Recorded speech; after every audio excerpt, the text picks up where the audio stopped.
Good afternoon and welcome to an exciting webcast about ensuring students flourish, NYU's initiative to eliminate barriers. My name is Yvonne Yancy. I'm the Chief People Officer for Kaplan. I'm so excited to be here today to talk to two wonderful people about what's happening at NYU. And so to kick off our webcast, first I want to thank Inside Higher Education for facilitating this event, and it is presented by Kaplan. So first, to introduce our two panelists, Dr. Mark Siegal, who is the NYU Vice Provost for Academic Affairs, and Kim Canning from Kaplan. Mark, if you could take it away and give a little bit about your background in NYU, and then Kim, if you pick up a little bit about your role at Kaplan. Thanks, Yvonne. It's really great to be here. So I'm Mark Siegal. I'm the Vice Provost for Undergraduate Academic Affairs at NYU. I've been at NYU almost 20 years. I started as a biology faculty member and got involved in more and more administrative roles. And in my current role, my job is to take the undergraduate programs at NYU, which are very spread out over a large number of schools and locations, and support them, support the undergraduate deans, and try and put forward initiatives that really help our students to succeed. Wonderful. Kim? Hi, thank you to everyone for participating today. So I've actually been at Kaplan for about 25 years in a lot of different roles, but for the past 10 years, I've been lucky enough to work on our university partnership team. You know, we partner with universities across the country to really support schools' initiatives around student success. And a big part of our mission as a team is rooted in how we, as a company, started over 80 years ago with Stanley Kaplan. So Stanley's goal when he graduated, and he graduated from CCNY in another school in New York City, his goal was to go to medical school, but because of Jewish quotas, he wasn't accepted. And so really his goal in starting Kaplan Test Prep all those years ago was to give students access to higher education, but based on academic merit, regardless of background. And so really it's about opening doors for all students, including low income, first generation, or rural students. And so our work with schools like NYU is really an extension of that mission, with the goal of supporting students regardless of their path. So if it's going to professional or graduate school, exploring career paths, or just jumping straight into the workforce, we really want to meet students where they're at with the right resources. I'm really looking forward to this conversation today with Mark. We have been so impressed with NYU's commitment to students and the innovative work that they've been focused on. So I'm excited to learn more. And thanks again for attending. Thank you so much, Kim, for sharing. For our participants, there's some housekeeping notes in the chat, and we look forward to taking your questions throughout this conversation. So thank you so much. So let's kick this off, Mark, talking about what's happening at NYU. You can set the stage for us and share a brief profile about what you're most excited about right now and any highlights you want to share with the group. Sure, thanks, Yvonne. So just to set the profile of the school a bit, NYU has over 60,000 students, about half of them are undergraduates. So NYU is the largest private research university in the US. We have 13 schools that admit undergraduates. We have 16 locations around the globe at which our students study. So we are a big decentralized research university. Our founding was quite a bit different from some other big research universities. So NYU was founded in 1831 when going to higher education was a privilege for the privileged class. But NYU had a different mission. It was really all about equity and access from the beginning. And it aimed to be a university that was in and of the city. So what's really exciting right now is that the university has had this amazing upward trajectory, especially over the last few decades. And we've joined the ranks of the elite research universities, but we're in a moment where we're continuing that trajectory and at the same time intentionally embracing our founding identity.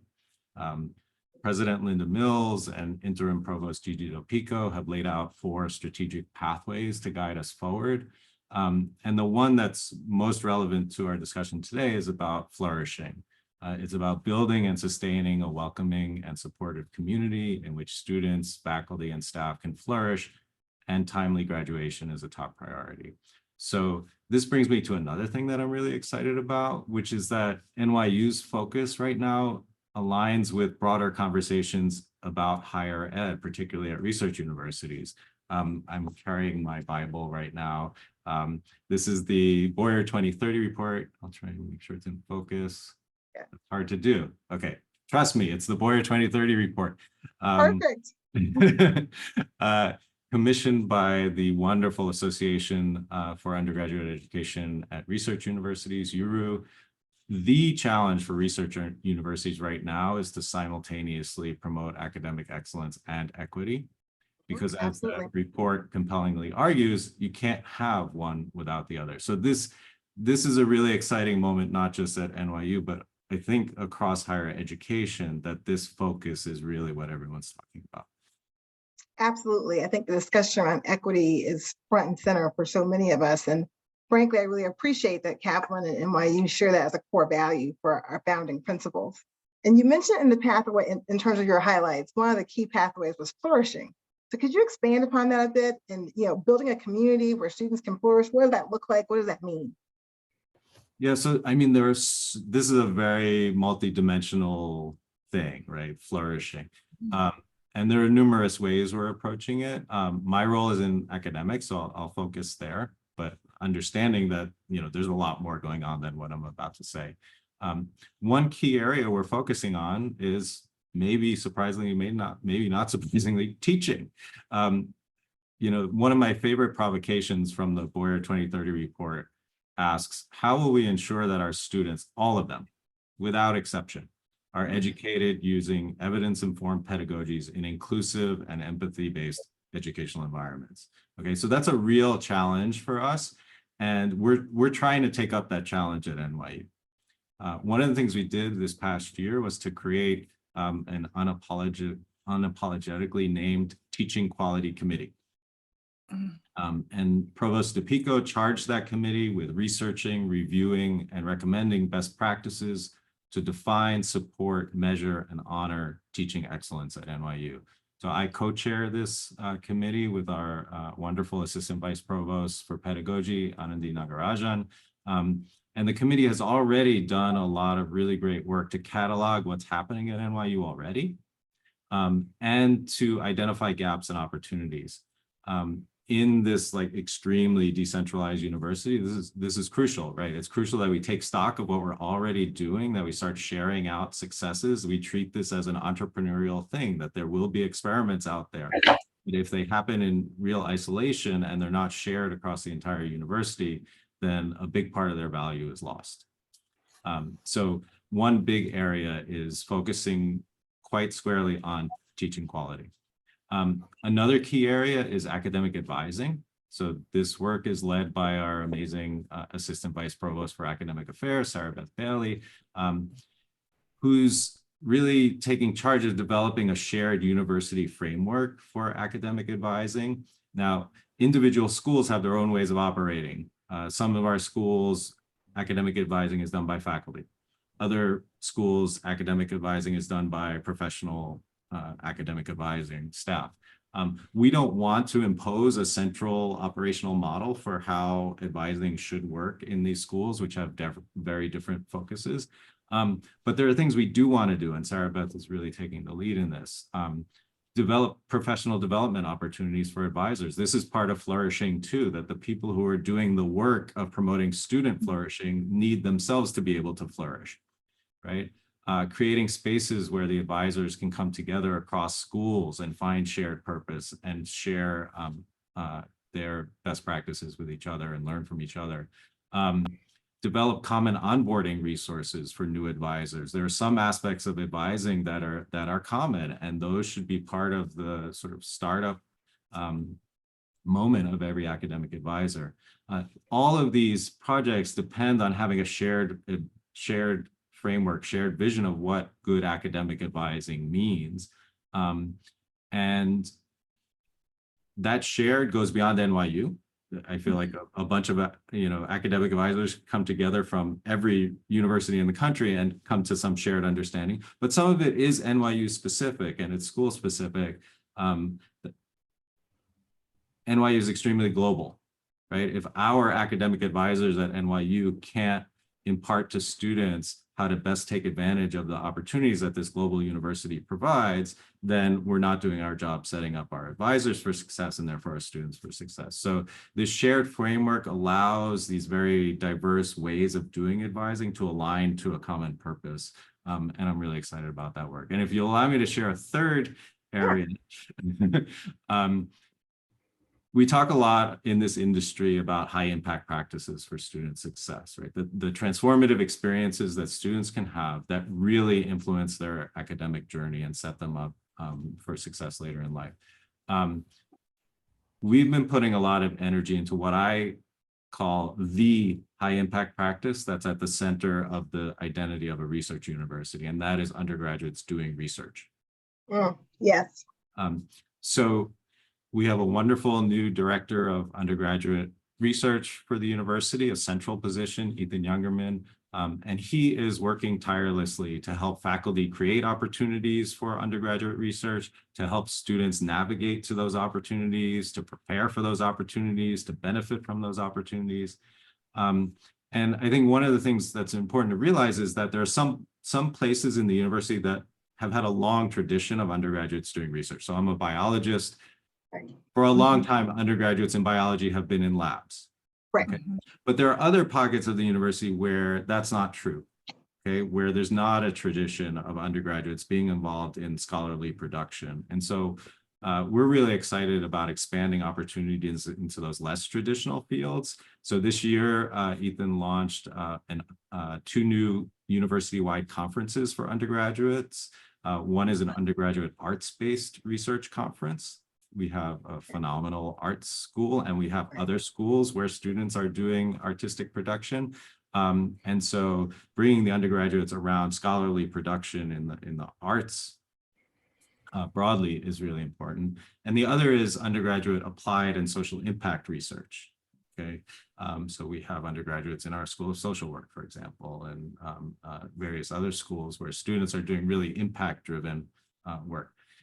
So we see a lot of room for growth in these areas, and the goal is to bring this real high impact practice to many more students than have benefited from it in the past, and to make students aware that these opportunities exist and they can be transformative. Okay, I'll stop there with 3. Well, I'm sure you can keep going. I mean, it's so interesting. And I think, knowing is half the battle, to your point. Students have to know what their options are. But I have to say, I think it's remarkable that you're creating a space to talk about teaching excellence and having that be an equitable conversation, as well as support for advisors. As a kid who grew up on a college campus, I think that that's pivotal to people really thriving, to your point, and flourishing in the space. So kudos to NYU, and I had no idea these things were happening. So thank you for sharing. As we continue to talk about the commitment to equity, a program that we've heard a little bit about is the Academic Excellence Equity Action Initiative. So you could talk a little bit about that. And then I'm a girl who loves data. So I heard that this is also a data-driven equity activity. We measure all things. So if you could talk about that component of it as well. Okay, so first of all, the name is obviously shamelessly ripped off from the Boyer report, right? But this is again, aligning. For the group, the Boyer report is in the chat. So if you haven't seen the Boyer report, you too can see it. Okay, sorry. All right, thanks. And I hope there's another spike of downloads. It's one of the most downloaded things in higher education right now. So yes, that Academic Excellence Equity Action Initiative. So this started with a presentation that Provost DePico and I made to the senior leadership team. So deans, senior administrators at the university. And we started actually, Yvonne, with data. We showed how DNF grades and withdrawals from courses negatively impact the progression to degree of NYU students. Okay, so this is NYU data, not sort of general data. And how these obstacles to success were unevenly distributed across demographic groups. Now, it's important to say that NYU is not unique in these respects. In fact, I think it would be hard to find a university where some other pattern held, right? Where there weren't any high DFW courses where there weren't equity gaps in the data. So this is not an issue that's unique to NYU, but I think it was important that we were presenting our data. That, you know, basically this is us and we have to address this. But it's also important to realize that it's one thing to show the big picture, okay? But that's an aggregate of a large number of individual students in classes with individual faculty members. Okay, where do these D's and F's and withdrawals come from? That's where they come from. And so that to me says two things. It says there's no sort of top-down, one-size-fits-all solution to equity gaps. This is a very distributed thing we have to work on. And we can't get in the business of blaming, okay? As I said to the senior leadership team here, there's no shame except the collective shame of our entire industry. Right. Okay? And so this is an opportunity to really do something and to lead. One of the things I did in that presentation, because I wanted to emphasize this point, that this is really a distributed thing that individual people in the university have to come to grips with, is I shared my own experience as a professor of a large STEM course. Okay, so I teach a course with now over 300 students, and all the biology majors and neuroscience majors have to take it. And if you go back a few years, that course had a high rate of D's, F's, and W's, over 10%, and an equity gap. So for example, first-gen students were seeing higher rates of D's, F's, and W's than continuing generation students. To be honest, that was really hard for me to see, right? I think of myself as a good teacher, as a teacher who pays attention to these things, right? And to sort of see the data on my own course was hard, okay? But let's not dwell on that, right? Like, what does it take to change that? Right. Okay. And so we actually made a lot of changes to the course. More active learning, instilling a growth mindset in students, using more inclusive examples and examples with real world impact to illustrate key concepts, lowering the stakes of exams, providing more and more varied opportunities to demonstrate understanding. So the embarrassing part for me, I'll just say it, is these are all evidence-based practices that I should have known about a few years ago. Okay. But I think I can relate to a lot of faculty members for that very reason, right? You think you're doing a good job. You are maybe unaware of what the ultimate impacts on student progression are. You teach your material well, right? But at the same time, you're using practices that might not be the things that we know now as an educational community work. They work to promote student success. They work to reduce equity gaps. Things like active learning, things like a more varied approach to grading, right? Many more ways to demonstrate understanding. And so, you know, the good part is it works, right? You know, it works. Like, there's research out there that says it works. For my course, okay, in fall 2023, the DFW rate was less than 3%. Oh, that's fantastic. Okay. So I'm not saying this to like say, oh, wow, I'm amazing, right? I'm saying this because, like, when I have to talk to faculty, department leadership about, you know, where we are and where we'd like to be, I speak from a position of individual experience, of hopefulness, that if we really do pay attention to the research, if we pay attention to what our colleagues are doing, we can actually change this. We don't have to have a kind of defeatist attitude about this. There are ways for it. So, and it's also not to say that things are perfect and that, you know, I can't be a better teacher and that other people can't keep striving to do better and better and better, right? That's all true too.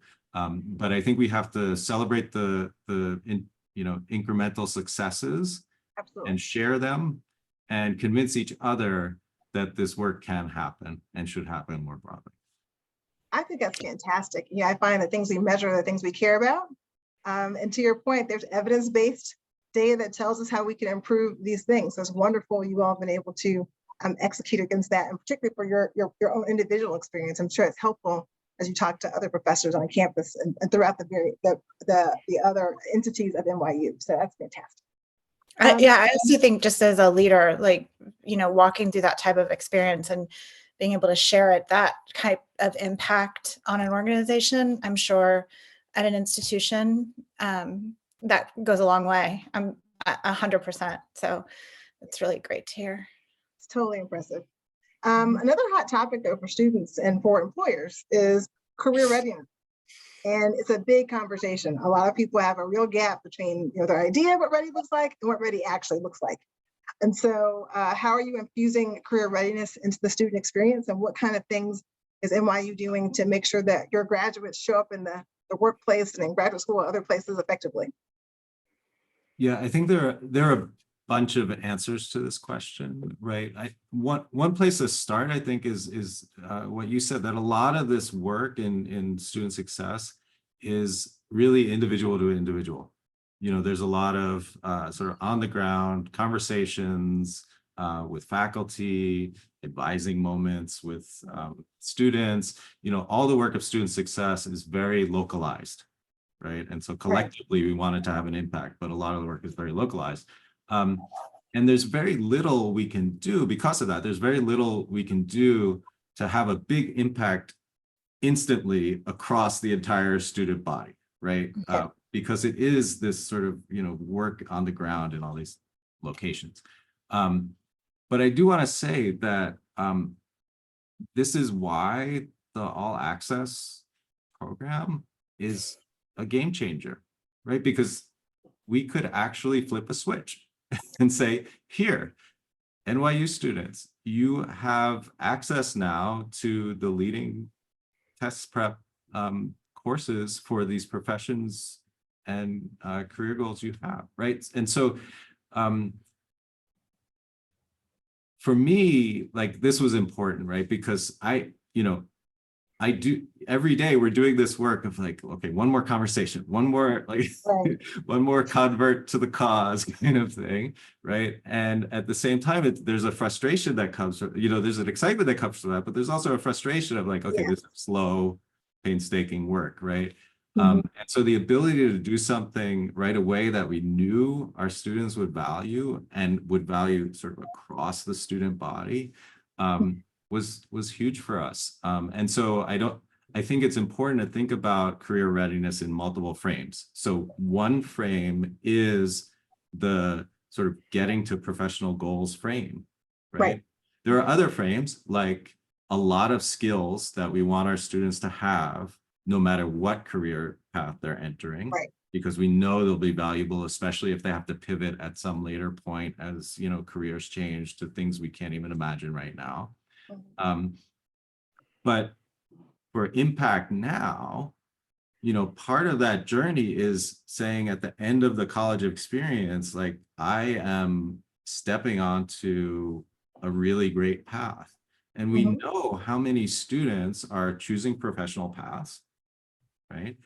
And for whom preparing for this key event in that path, which is the standardized test that goes along with it, is a moment of not just anxiety because, oh, I'm taking a big test, this matters for my life, but anxiety because, how am I going to pay for this?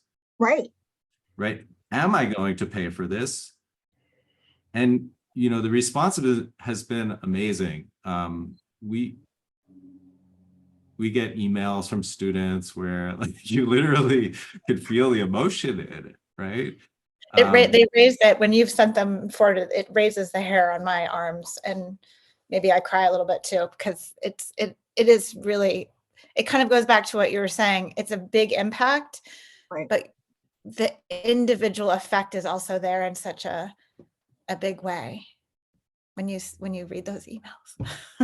Yeah, no, it is. And I don't know, Kim, if you were surprised. So we launched this, like 2 months ago. And how quickly out of the gate students started signing up for courses. I don't know, Kim, were you shocked by it? I was shocked by it. I was amazed and happy, but I was very surprised by how quickly the students got there. Yeah. Well, Well, I think two things. I was feeling all of those emotions: surprised, happy, excited, taken aback. But I also want to give you and Gigi credit the way you rolled this out and announced it to the whole student body, and the messaging that you used and tied it into kind of the bigger framework, I think was really impactful too. So it wasn't kind of lost as just another resource, but that it was part. And this is, I always say to our partners, we want to be part of a solution. We are not the solution in any way, shape, or form, but we want to be part of the solution. And I think that you all positioned it so perfectly for students to understand and to take advantage of. So I think it's awesome that NYU decided to partner with Kaplan for the all access license. But Kim, for the participants who might not know our lingo of all access, talk about what that actually means. Yeah, so all access is a license that it's a one flat fee so that institutions can provide resources university-wide, really under 4 pillars: admissions prep, licensure prep, credentialing, and workforce readiness.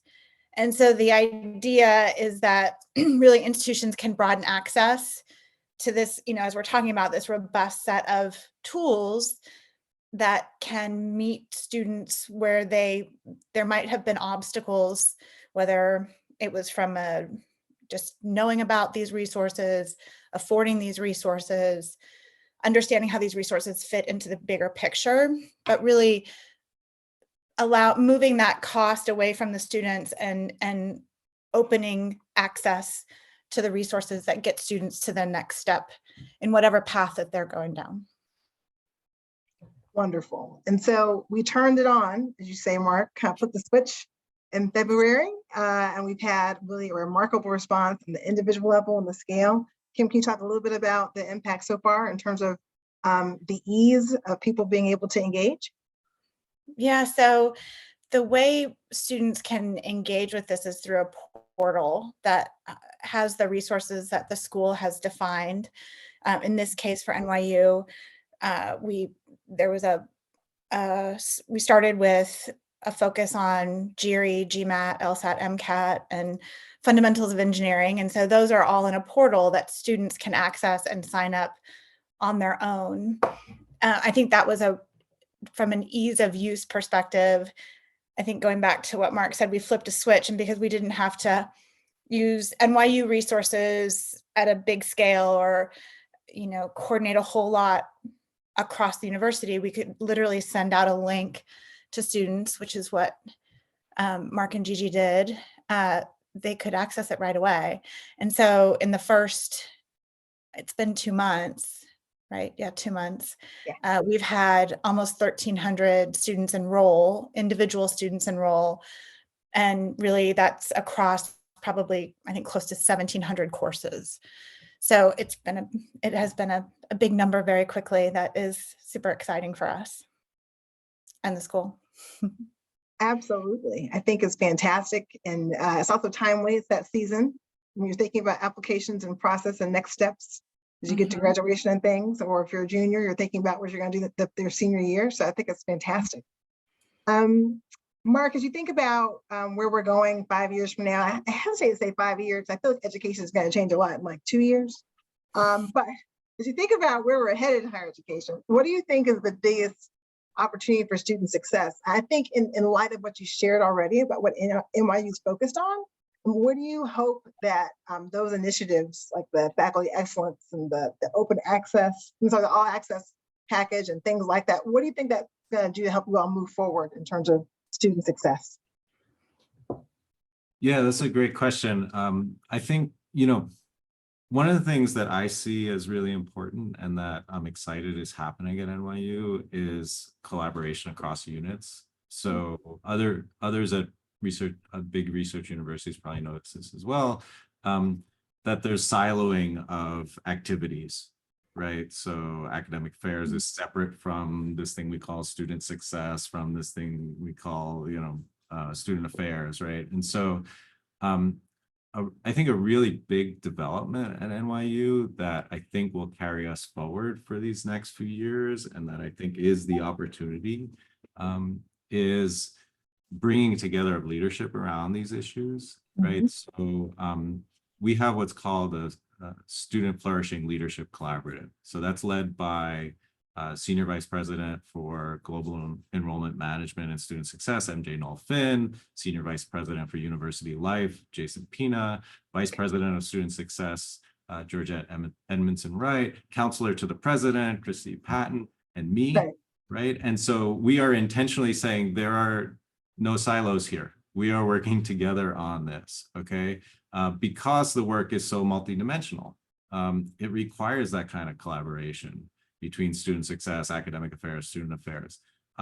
So I see a lot of promise in this kind of collective work, both in enforcing the sort of notion that like, this is what the university needs to do. We're all on board here.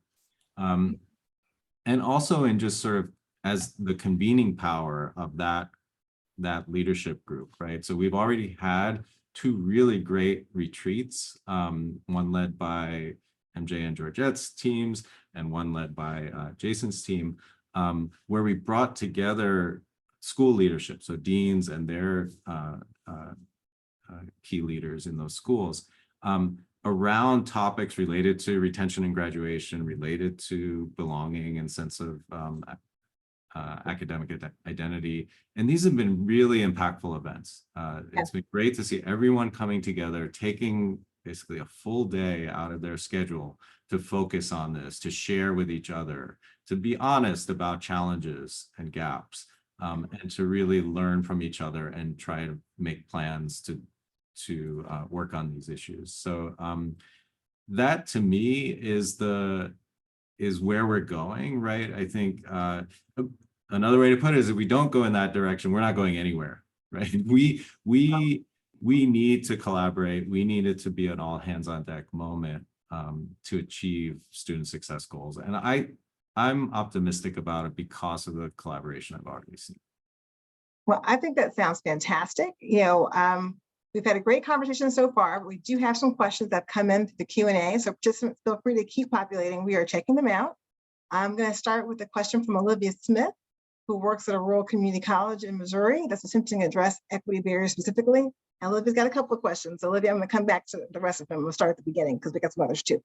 But first, what resources can you share to help improve promoting a culture of equity and pedagogy? We have data demonstrating significant barriers between faculty and students due to staff faculty not responding to these equity issues compassionately. I think it's a very interesting question because compassion, varies in these populations. Yeah, so every situation has its own challenges, right? And I think in some cases, what's needed is the sort of learning, right? So we have, for example, our Office of Global Inclusion runs these really fantastic inclusive pedagogy workshops, right? Where faculty come in, spend meaningful time learning about inclusive pedagogy and starting to make changes in their own courses, right? And so that kind of resource is essential to not just saying something is important, but like giving the tools to make changes. We also have, and this was launched during the pandemic, early in the pandemic, what we call Teach Talks. Okay. So these are faculty-led conversations about issues around teaching pedagogy. And so these are very popular. They're still on Zoom, so it's easy for people to attend. They're recorded so people can go back to them. But the idea is that we capture really timely issues, right? So for example, you can imagine there are a bunch on AI right now. Right. But faculty working with faculty to think through some of the educational challenges and to get ideas and learn about them. Another thing that I think is really important is finding the exemplars that already exist and can be the ambassadors for change in particular departments, particular schools, and really enabling that. So and this is work from Anandi Nagarajan and her learning experience design team.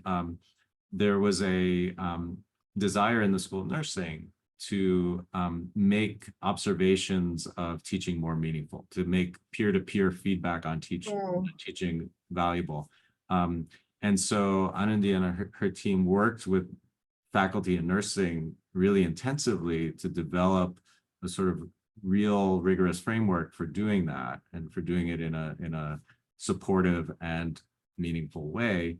But the idea is that, you know, if the way we're going to operate is that we get 4 faculty together and we help them do what they want to do, you know, that can only go so far in creating change, right? And so what you really need is the activities that then spread, right? So not only are the faculty that participate in those programs working out something that's really important for them, but they're also spreading good practices more broadly in their departments, in their schools, right? So that these things can sort of catch on and multiply. So I don't know if I answered all of what was in Olivia's question, but I think, you know, each situation requires its own things, and sometimes it's really about learning, sometimes it's really about enabling the right people to do the work, and sometimes it's just about having the right conversations. And then the other thing that's really important is paying attention to research, right? So sometimes faculty might resist a conversation that sounds a little bit too ungrounded, but it's hard to argue with real research and real scholarship on the subject. And so sometimes what can be most convincing is, hey, I'm not just telling you, but read this paper in the Proceedings of the National Academy of Sciences. They're telling you to. Here's a validating entity, and it's also echoing what we're saying to you, right? I think you covered almost all of Olivia's question. Also, I want to recognize Alicia Romero from the University of Calgary Continuing Ed, who also had a similar question around resistance and encouraging people to adjust or modify. The last question from Olivia was around DEI. And it's currently a significant point of contention, depending on where you are, geography-wise and politically in higher education, period, full stop. So they're seeing various state efforts reduce funding, implementing. I think we all know that Inside Higher Education has covered this rather extensively. So have you experienced any barriers to implementing your efforts based on the DEI sort of conversation that continues? And what recommendations would you have to help eliminate those types of barriers in this equity conversation? I might be the wrong person to ask, only because I'm extremely fortunate to be in a private university in a state, in a city where DEI is not so actively under attack. So I myself listen to others in much less fortunate situations on these issues. But I will say is, you know, we do feel that resistance occasionally in small amounts, right? Where some people are not convinced of the DEI goal.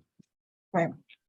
And the thing that both keeps me going and I think is convincing is that the research on pedagogy at least says that when you attend to equity, right? So when you do interventions that are meant to decrease equity gaps in courses, it benefits all students. It's not equity by somehow, you know, having a deleterious effect on the majority students, right? It's bringing everyone up to an equal or more equal plane, okay? And so that is good news, because it means that, first of all, our sort of equity goal is not in conflict with our excellence goal, right? And second of all, it doesn't really matter the motivation, right? The right thing to do is the right thing to do. Right. Okay. And I think when we say that this is a benefit for all students, I mean, this is a value I hold dear, that NYU holds dear, that diversity is a strength, right? And I know many in higher education share that view, right? Despite what's happening in the Yes. political realm. So if someone wants to argue with me that like the focus is in the wrong place, and this frankly for me doesn't happen that much, I'm lucky, right? Then the answer is, well, what we're doing is a benefit to everyone. And so I don't understand where your resistance comes from. Now, there should be many more conversations about this with people who are really on the ground in places where this matters a lot more than they do in a private university in New York City. Right. Well, and there will be. So shout out to Denise Arellano, who's here to find ways to make changes in these state laws where DEI offices have been outlawed. I would say, Denise, they've outlawed the offices, but they haven't sent the Title III money back. So when they're taking federal dollars for it, they still do it. Another question's come in from Melissa Gonzalez, who's an NYU alum and Chief Strategy Officer at St. Petersburg College.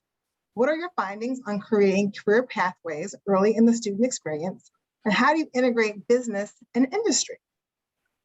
So these are great questions. Always great to hear from an NYU alum too. Obviously a success story. So, you know, there's a lot of discussion right now about the right approach to career pathways in the university. And so one of the things I think we're really leaning into is the idea of just more intentionality on the part of the student, right? Sort of giving students the tools to understand themselves as learners, to understand themselves as going through a journey and developing in a certain way, and to be able to constantly reflect on that path and reevaluate that path. So there's some really great work, for example, done here by Bethany Godso in Student Affairs to develop a course that's called Authoring Your NYU Story, right? And so thinking about the student as an agent in their own education and imparting the tools to do that, whatever their career path is, and acknowledging that that career path might change as they proceed through college. That's really important right now. And I think there's some really innovative work being done here. NYU is a place where integrations happen. I mean, it's a very sort of entrepreneurial place. We have majors that partner things like sort of music business, right? So a real education, not just in music, not just in business, but in the pairing of the two.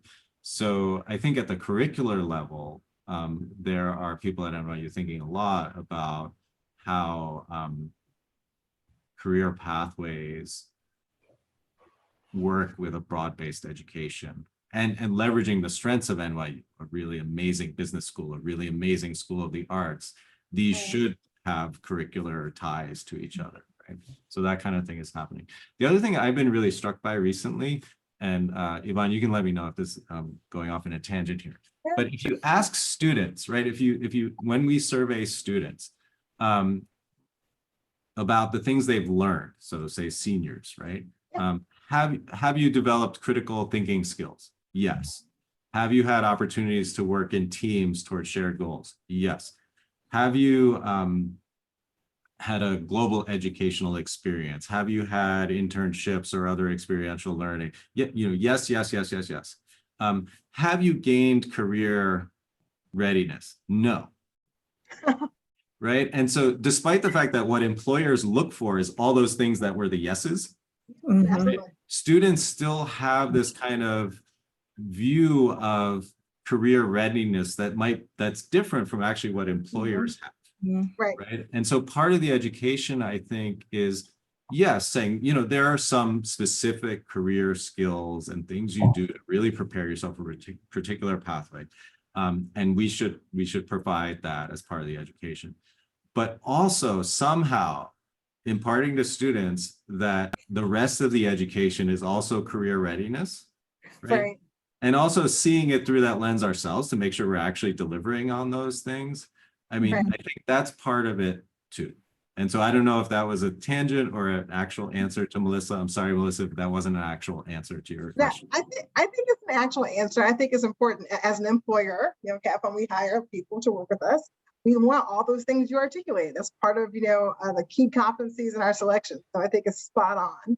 I also think, I think back to when I was finishing school and I wasn't sure what I wanted to do when I grew up, or at least like that first chapter, right? I was trying to figure out how to have as many options as possible in front of me. And so, Kim, if you can talk about how all access helps give people options. But I think when you're 21, 22, whatever it is now, when you're coming out of school, you gotta be ready for like the next thing. How does that happen? So this partnership is a wonderful thing. Maybe you can talk about how what we offer helps give you some choices around what your path could look like. Yeah, so going back to kind of what I had talked about at the beginning about a little bit ago about 4 pillars. So schools can really decide to customize the resources available to students. We've kind of defined the areas for schools to look at as admissions prep. So what is, as part of the admissions process to professional and graduate school, those tests, GRE, GMAT, LSAT, so on and so forth. Licensure prep.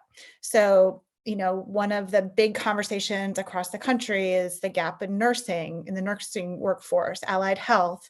So we have licensure resources that students can take advantage of to help pass those tests to, immediately start filling that pipeline.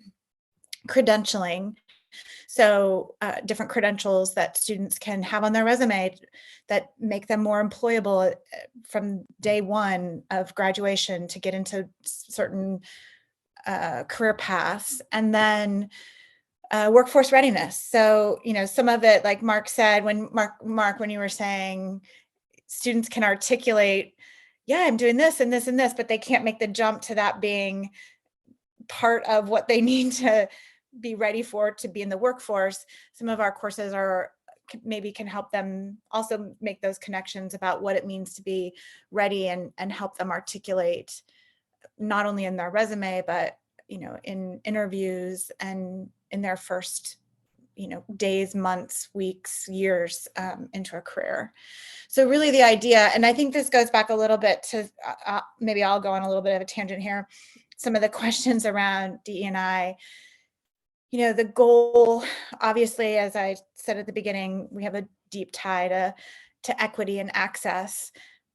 I think all access can fit into the conversations around this because it is, again, what Mark said, it's helping all students, right? The idea is that you're providing these resources for all students, and that then addresses the equity issue in a really meaningful way as well. Absolutely. Everyone has access. So we're not taking away from one population. We're making sure every population has the same starting point, right, Mark? Going back to the Q&A, Terry Weekland, who is from Macomb Community College, she asked a question a little earlier, or they asked a question a little earlier. What were your DFW rates prior to making adjustments to your course? I think you shared this, but just in case. It was somewhere around 13%. Okay. And then afterwards? Well, this latest semester, it's somewhere less than 3%. Fabulous. Incredible. Tony Pro was like, also, I got a degree from St. Petersburg Junior College before the name change. So shout out to Tony. We thank you. Another question that came in before our program was really around student engagement, Mark. And what are your best practices? We've all lived through the iteration of COVID, or whatever we're calling it now, like those lost years. But coming out of it, student engagement is meaningfully different than it was before. We can all think of like sort of like a light switch, the before COVID and the after COVID, and then the after COVID, where we are today. There's been some research recently that shows that students are still struggling. And so what's your perspective on that? And are there things that NYU is doing to target that specifically? Yeah, I mean, there's a lot we can do, and there's a lot of activity. I think everyone realizes that student feeling of isolation, feeling of disengagement is a real thing that we need to come to terms with. I was on a panel recently talking about undergraduate research, and so we had our director of undergraduate research, Yvonne Yancy, there, and 3 faculty, one from the arts, one from nutrition studies, and one from engineering. And so you can see how like different those faculty members were from each other, but they all described experiences where students were working collaboratively on teams, right? So in the engineering lab, in a collaborative arts project, in the sort of nutrition space. And so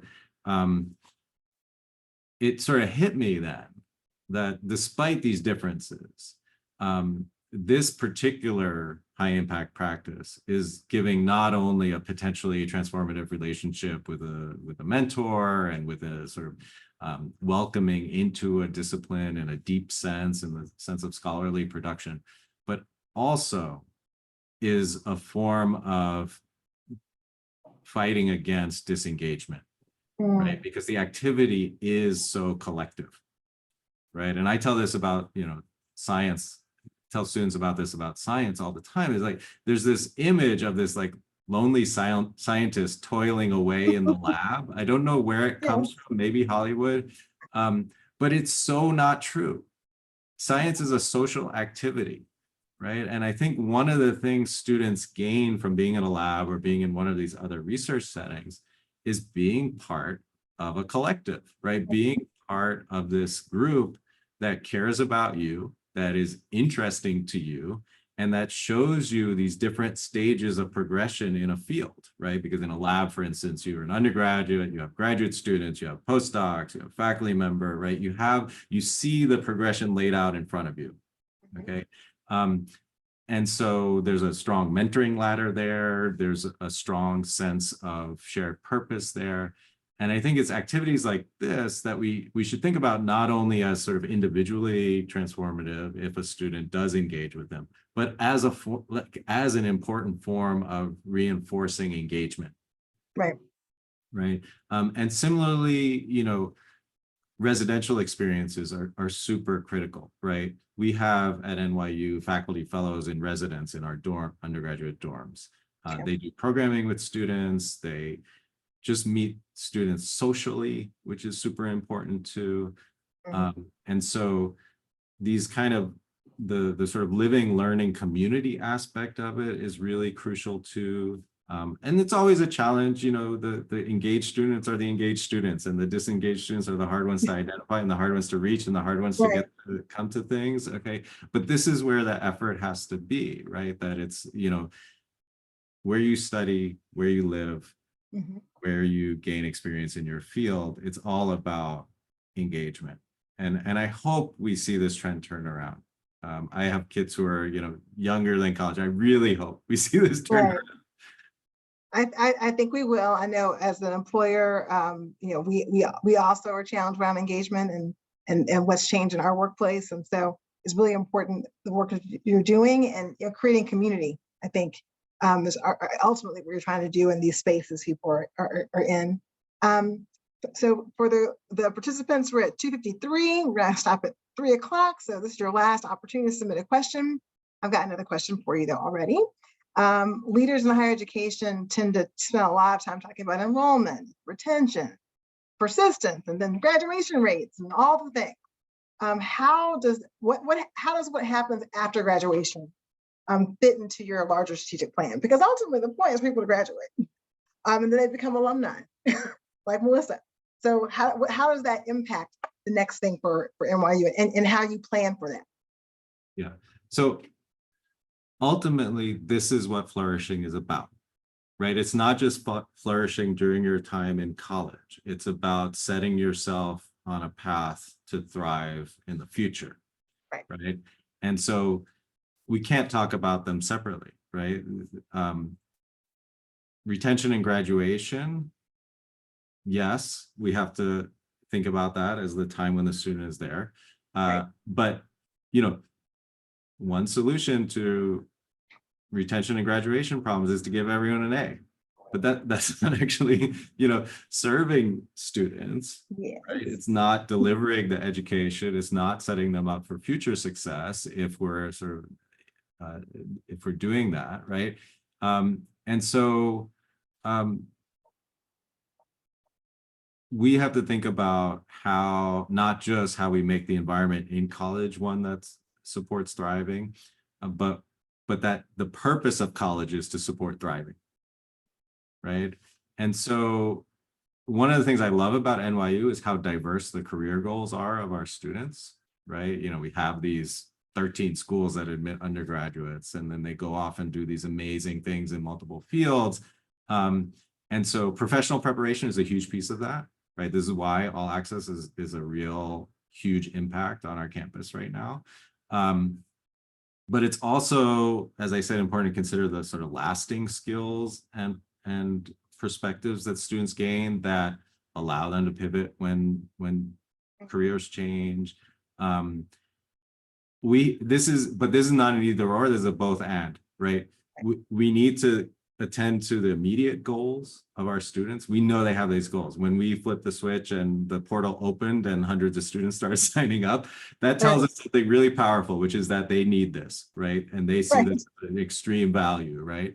And we also have to impart these lasting life skills, you know, being a lifelong learner, being a critical thinker, being someone who doesn't just enter a profession, but makes their mark there. Someone who crosses boundaries in traditional fields and creates new careers, right?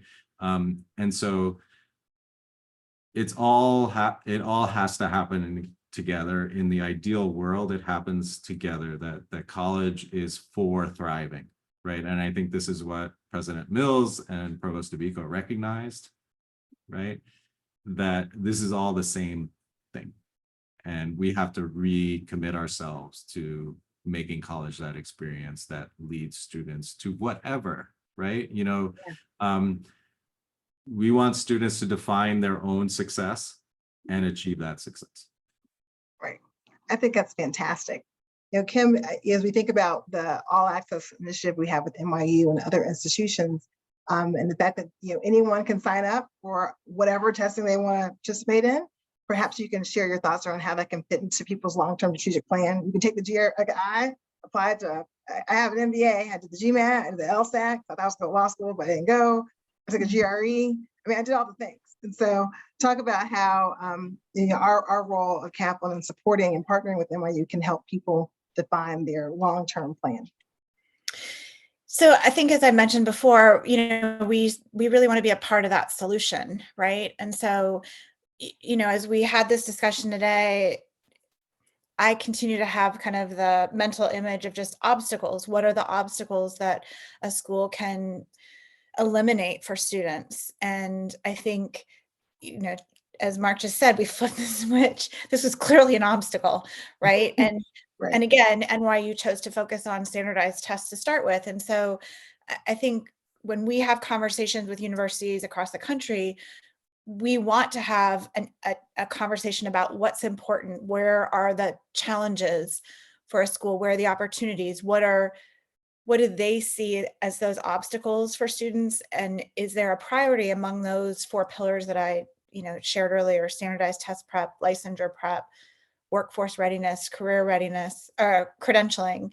You know, how can we use those pillars as part of a solution, you know, to support a university's goal, which ultimately becomes the goal of the students. And so, you know, when Mark and Gigi were talking about flourishing, right? I mean, to me, that just is such a great place where we can fit it, you know, helping students to flourish. Like, how fantastic is that? And so, you know, I think there's lots of ways that that's defined across universities, and that's part of the conversation that my team has with schools to try to figure out where we can be part of that solution. That is fantastic. Thank you, Kim. We have 1 minute left. So I think this has been the most phenomenal conversation. I have learned so much about what's happening at NYU that I did not know. And also about, you know, sort of shared values and things that are important to help sure that people are engaged. They have the option, they're able to flourish. I love that word, flourish. When people want to flourish everywhere, right? Yep. So Mark, is there any last thought you want to share about NYU and what's happening as we get ready to wrap this up? I'll just echo what you just said, Yvonne. It was great to be here with you and with Kim, and we're super excited about what the future holds. And thanks so much for this opportunity. Absolutely. Kim, anything you want to say in the last 30 seconds? No, thanks, Mark, and thanks for your partnership, and thanks, Yvonne. This was super fun today. We want to thank everyone that joined us. And we want to thank Inside Higher Education for facilitating this program happening. And that is the end of our conversation. Ensuring Students Flourish, NYU is doing fabulous things that I hope you can replicate other places. And we look forward to hearing more about NYU, and if you're interested in partnering with Kaplan, you can follow up with us directly. Thank you so much.